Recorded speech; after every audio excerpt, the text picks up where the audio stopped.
स्वागत है आप सभी का। न्यूज 18 इंडिया देख रहे हैं आप। मैं हूं आपके साथ मोनिका ठाकुर और आप देखना शुरू कर चुके हैं कच्चा चिट्ठा। आज शो की शुरुआत एक ऐसी खबर से जिसे इजरायल के लिए बैड न्यूज कहा जा रहा है। इजरायल जिन देशों को अपना मददगार मान रहा था, अचानक उन देशों ने एक साथ इजरायल के सबसे बड़े दुश्मन हिजबुल्लाह के समर्थन का ऐलान कर दिया है। सवाल उठ रहा है कि क्या इजरायल को लेकर ईरान और सऊदी अरब की सीक्रेट डील हो गई?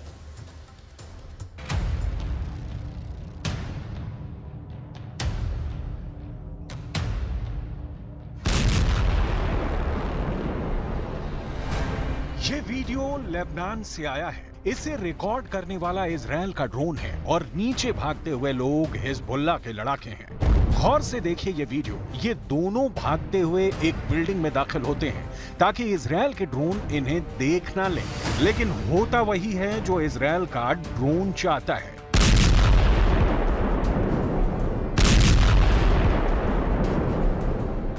ये उत्तरी इजरायल और दक्षिणी लेबनान के बॉर्डर का इलाका होल्डा है और यहां पर इजरायल ने ये सर्जिकल स्ट्राइक कर दी। अब ये वीडियो देखने के बाद क्या हिजबुल्लाह चीफ गुस्से में होगा? क्या बेंजामिन नेतन्याहू जश्न मनाएंगे? कौन गुस्सा होगा, कौन खुश, या फिर इसका उल्टा होगा?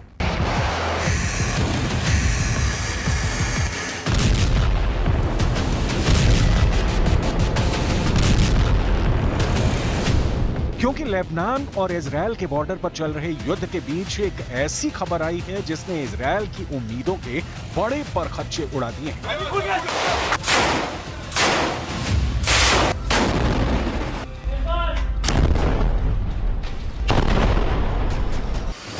खबर ऐसी है कि हिजबुल्लाह सेंटर स्टेज पर आ गया है और अरब देशों का बॉस कहा जा रहा है। लेबनान के इस मिलिशिया को जो अरब देश दुश्मन मानते हैं, अचानक वो हसन नसरल्लाह के इर्द गिर्द इकट्ठा होना चाहते हैं। हसन नसरल्लाह अब अरब देशों का बॉस बनकर उभरने लगा है। नसरल्लाह और हिजबुल्लाह को लेकर पूरे पश्चिम एशिया में एक बड़ा उलटफेर हो गया है। इसकी वजह है ये खबर। इजरायल से लेकर ईरान और रूस से लेकर तुर्की की मीडिया में यह खबर छा चुकी है। खबर यह है कि 22 अरब देशों के संगठन अरब लीग, जिसमें सऊदी अरब, मिस्र और यूएई जैसे देश हैं, उसने हिजबुल्लाह पर अपना रुख बदल दिया है। अरब लीग अब हिजबुल्लाह को आतंकी संगठन नहीं मानता। अरब लीग के सहायक महासचिव हुस्सम जकी ने लेबनान के दौरे पर मिस्र की मीडिया को दिए इंटरव्यू में कहा, अरब लीग ने पहले हिजबुल्लाह को आतंकी संगठन माना था। हिजबुल्लाह से हमारी बातचीत बंद हो गई थी। अब अरब लीग के सदस्य मानते हैं कि हिजबुल्लाह पर यह नजरिया ठीक नहीं है। अरब लीग ने 2016 में हिजबुल्लाह को टेरर ग्रुप करार दिया था, लेकिन अब अरब लीग के अंदर हिजबुल्लाह की इमेज बदल गई है। इससे पहले 7 मई को अरब लीग ने सीरिया को भी वापस अपने गुट में शामिल कर लिया था। हिजबुल्लाह और सीरिया दोनों को हमेशा ईरान का पक्का समर्थन रहा है। ऐसे में क्या अरब लीग के फैसले को ईरान के आगे झुकना माना जाए? क्योंकि हिजबुल्लाह कोई देश नहीं, एक मुल्क का मिलिशिया है और उसे लेकर अगर अरब देशों का ज़हन बदला है तो इसके पीछे क्या ईरान की पावर है? क्योंकि पिछले 2 सालों में ईरान ने सभी अरब देशों से अपने रिश्ते सुधारे हैं और अब इसका फायदा हिजबुल्लाह को भी मिलने लगा है। हिजबुल्लाह की पावर का एक और वीडियो देखिए। लेबनान इजरायल बॉर्डर पर हिजबुल्लाह ने ईरान की दी हुई अल्मास एंटी टैंक मिसाइल से हमला किया और इस मिसाइल ने सीधे जाकर इजरायल की नेमर बख्तरबंद गाड़ी को उड़ा डाला। इस तरह की टक्कर अभी तक कोई अरब देश इजरायल से नहीं ले पाया है, बल्कि गाजा पर बमबारी को लेकर अरब देश अभी तक बैकफुट पर रहे हैं। हालांकि अब हिजबुल्लाह जिस तरह से इजरायल पर हमले कर रहा है, उसने अरब लीग को एक अलग प्रेशर में डाल दिया है। अरब लीग ने अब अपना फैसला बदल दिया है और यही वजह है कि हिजबुल्लाह के ठिकानों पर बम गिरने के बावजूद हसन नसरल्लाह बहुत खुश हैं और अरब लीग के एक्शन से बेंजामिन नेतन्याहू को बहुत बड़ा सदमा लगा है। अरब देशों के रुख ने हिजबुल्लाह और इजरायल का मूड बदल दिया है। हालांकि इसमें कोई शक नहीं कि हसन नसरल्लाह ने अभी तक इजरायल के खिलाफ उत्तर में जो मोर्चा खोला हुआ है, उसमें हिजबुल्लाह को लगातार झटके मिले हैं।